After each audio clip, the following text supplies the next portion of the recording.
This weekend, a Manchester United squad decimated by injury will make the short journey across the city of Manchester, of course to the Etihad Stadium, where they will face Manchester City in a game which is being viewed as mission impossible.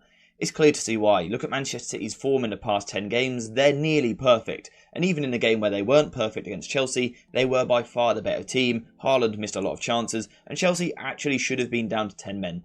This Manchester City side are very, very good, and that is why United fans are so pessimistic coming into the game. But what if I told you that I have found the weakness, which no one else has actually been able to exploit yet, yet it might be perfect for the current Manchester United squad? Stay tuned till the end of the video when we get to that point. But let's take a look at how Manchester United can genuinely beat Manchester City. So before we continue into the video, a quick shout out to today's video sponsor, JerseyFIFA.com, the home of all of the greatest football kits. Whether that be the new latest releases or the old classic ones like this, Jersey FIFA has something for everyone, and now you can check it out yourself using the link in the description down below.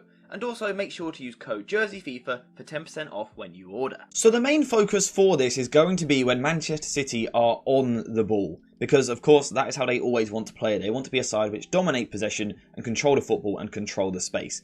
And of course Manchester United have a few different ways which we could approach this. We could see a high press, we could see a mid block, we could see a low block. There's a few different options. In my opinion, we should not go for the high press. And the reason is this. First of all, we lack a strong pressing structure in the first place. Against the worst sides, we're not very good at pressing high up the pitch. One of the reasons is structure. You know, we press with the wrong amount of players, but also the intensity of the individuals is often not good enough. Marcus Rashford isn't the most intense player out of the press, and also Bruno Fernandes is a hard-working player, but he's not the most intelligent player with the way which he presses. Another problem also is that Manchester City will often actually create a back four here, with Ederson joining them in the defence. We can see this here early in the season against Everton. We can see that initially Manchester City are in a back three shape, with Aki, Diaz and Kyle Walker, I believe it is, on the other side. But what's going to happen is that Ederson is quickly going to step forward and create this back four. If you now consider United's pressing shape, trying to apply pressure to this, I just don't think it works. I just don't think this is an approach which United should take in this game. Instead, I think United should set off in more of a 4-4-2 mid-block structure. Looking something like this. Varane and Lindelof alongside each other. In terms of the 11 we've got here, this is what I think Ten Hag will do. Amrabat and Dalot, narrow. Narrow, that's the key here. Horizontal compactness. Being close to each other, reducing the spaces. And it's the same in midfield as well. Casemiro and Kobbie Mainoo, close to each other. And they are this way around for a reason. Garnacho and Antony, close together. Close to the midfield, reducing these spaces in here. And then Bruno Fernandes and Marcus Rashford in a front two.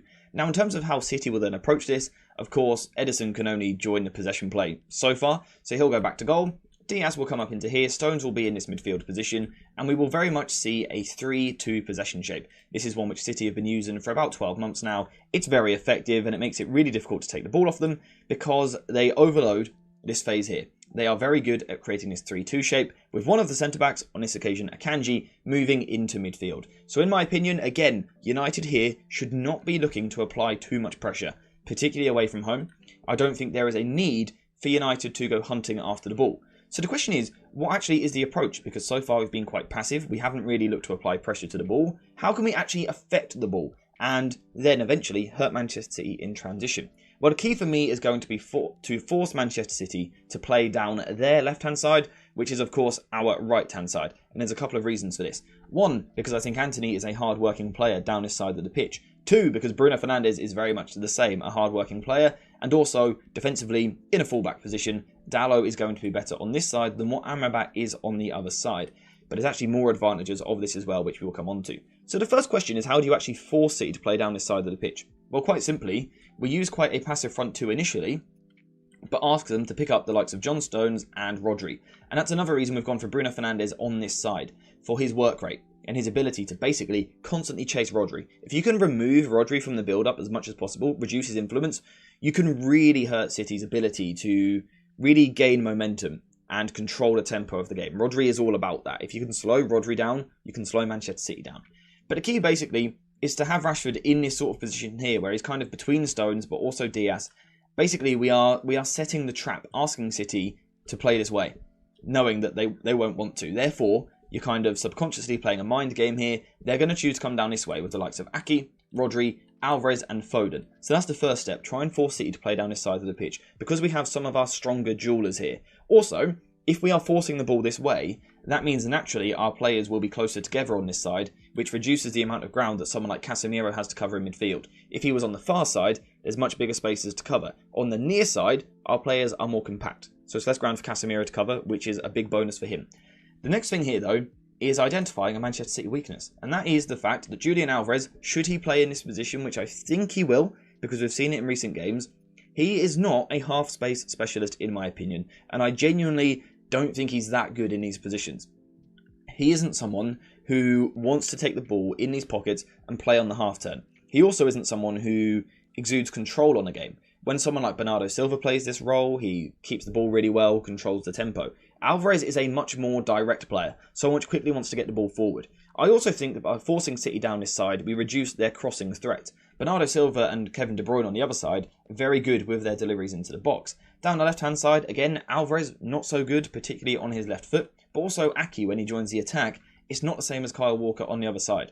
Kyle Walker, of course, naturally being a more attacking fullback. So this is another one of the reasons why we're forcing City to play down this way. Now, of course, when we are in this position, we have to be compact. We cannot be open. We cannot be vertically open, but also horizontally. We have to be close to each other, which is why I was asking for that initial narrow shape, to reduce the spaces, force City down this side of the pitch, and then make it a battle over this side. Because we can go man for man, we can be a bit more aggressive and look to win the ball back in this way. However, Manchester City won't make it easy because they're a very good side. And naturally, in these situations, we saw against Chelsea the other week, someone like Kevin De Bruyne will then drift across. This is the right-sided central midfielder, will often even pop up on the left wing. And he's doing this to create the overload. We can see that they, of course, now have the spare player. Again, the important thing here is for United to crowd over, make it compact, make it difficult to play through us. Because what De Bruyne's ultimate aim when doing this is to play to the other side. His aim is to play to the other side to Bernardo Silva. But of course, there's a problem when City do this. Our left back can actually be much more aggressive. He can be much tighter because City don't have this next natural underlapping winger. And Amrabat, whilst he isn't great from a defensive point of view in 1-versus-1 situations out wide, against Bernardo Silva, who isn't the quickest, the strongest player in the world, I think it does give him a little bit of a chance. And this is how I genuinely believe we can nullify Manchester City. Of course, there will be times when they get forward and they hurt us. They're going to do that. Someone like Kevin De Bruyne, for example, when he is on the right side, which they will do at times, he's going to look to swing those crosses into the box towards Haaland. This is why I've gone for Varane at right centre-back rather than left centre-back, simply for those back post crosses. Varane against Haaland seems like a better matchup for me than Lindelof Haaland. It just naturally makes a bit more sense.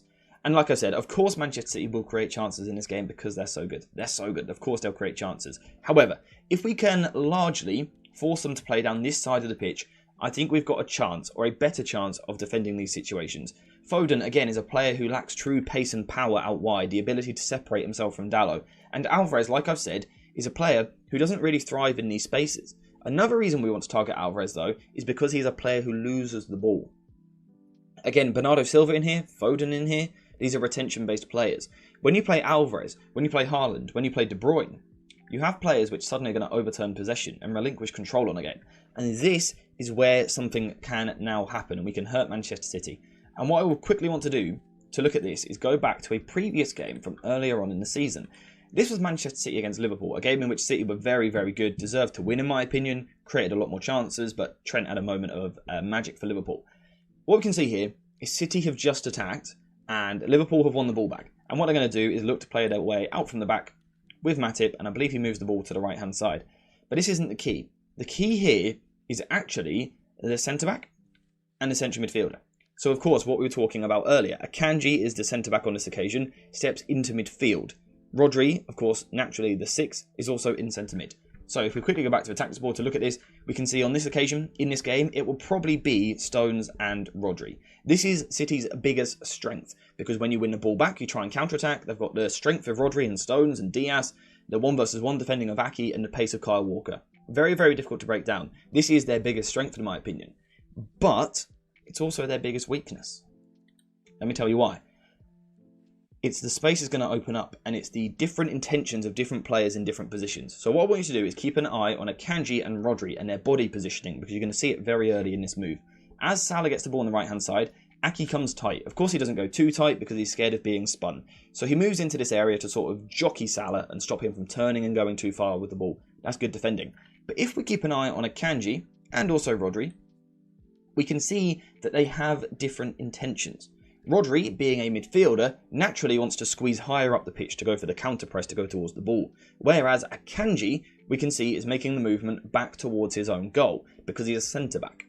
He is a centre-back. His natural defensive instinct is to move backwards. It will be the same for John Stones. When City lose the ball, he's a defender, so he will want to move backwards towards his own goal. But this opens up spaces. When you've got one player go towards the ball and the other drops away from the ball, you open up a space. And no one has actually properly exploited this yet against Manchester City. They've often not recognised the space or they've played the wrong pass. No one's really taken advantage of it. But it could suit United. Because this is what happens. As Rodri moves towards the ball and Akanji steps away from the ball, you open up this massive space. I'm kind of in the way a little bit. This massive space in the side here. Now on this occasion, I believe this is, I'm not sure who it is on the ball, but he's going to play the ball down this way into Darwin Núñez, and in my opinion it's the wrong ball. Darwin gets into a good bit of space, he gets into a channel, so it looks like it was the right pass, but just imagine had the pass come into this area here, because what we then would have had in Liverpool's situation here is they would have had a 2 versus 1 up against Kyle Walker. Now, this isn't a space which is just here in this game. Like I said, I have watched Manchester City's last 10 games back, where they've been so brilliant. But this space is a thing which they leave, and no one's exploiting it. Liverpool didn't take advantage here, and they also didn't take advantage in this next situation either. Now, on this occasion, it is more difficult to take advantage of it, but again, we can see the gap which is naturally going to appear. So once again, Manchester City have lost the ball down their left-hand side. And as Liverpool look to play out, they move the ball to the right. We can see Ake once again is going to come in towards this position where he's looking to jockey, of course. But we've got Rodri in midfield. Rodri's instinct once again is to move towards the ball. Ake on this occasion moves towards the ball, which is a little bit different. But Akanji over here is moving away. The centre-back who's moved into midfield is moving away. Ruben Dias, who had also stepped higher on this occasion, is moving away. Now, granted, on this occasion, there isn't an obvious pass because the Liverpool players make the wrong movement. But what we can see is that if someone like Darwin does make the forward run, there are once again spaces which open up between the Manchester City lines. And this is a weakness which is really there. You know, it looks easy on paper, but genuinely, this is a situation which you can get at. Again, it's been evident in their last 10 games. No one's exploited it yet, though. Manchester United could be the team to do it. And actually, this particular attacking setup could be the lot to do it, even with Antony on the right-hand side. Now, typically, I don't like Rashford up front, Garnacho left, Antony right. It's not my preference from a tactical point of view, but it could work here. Because once again, if we are talking about Alvarez being a player which can overturn possession, if we can win the ball back in these areas and go to Antony, we have the right profiles. Because Antony is 1, a retention player, but 2, a left-footed player. So naturally, as he gets the ball, and Ake comes to do this jockey job, which we saw previously, Antony wants to take a touch this way to keep the ball, and then normally his next touch goes this way in here. What does this do? It drags Rodri towards him. Now we consider the next movement of the Manchester City defensive players. John Stones back towards his own goal. Now, I don't know if you've noticed this. Let's assume De Bruyne's a bit more central, but I don't know if you've noticed the gap this is going to open up. There's a lovely little Bruno Fernandes shaped hole here. There's a lovely gap which opens up. Again, let's assume Dias is a little bit wider across City on a decent structure. Stones is trying to move back towards his own goal. Rodri's coming towards the ball. De Bruyne isn't someone who wants to cover a lot of ground in terms of transitional defence. Antony being left-footed. Can we now get the ball with a Rashford run here into Bruno Fernandes? This is where Manchester United can hurt Manchester City on the counter-attack. And this is where United can win this game. If we can keep it compact from a defensive point of view, this is a transition which can destroy Manchester City. It can destroy them.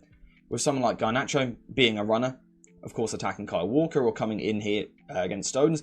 Bruno Fernandes having a bit of space to carry the ball, something he normally struggles with, but with the lack of player immediately on him, he's going to get a little bit more time, and then he can get his head up and look for those passes. We know Marcus Rashford can make these runs, and genuinely, in my opinion, that is how Manchester United can exploit Manchester City. It's about being compact defensively, both vertically and horizontally, not engaging too high up the pitch, but also not dropping all the way off into a low block. Being in that mid-block structure, preferably forcing Manchester City to our right-hand side where they have their less technical players, Julian Alvarez. Then we can win the ball back, and then we see that transitioning pattern, which again has been evident in recent weeks, but no one has exposed it yet. Hopefully, Manchester United can be the team to do that.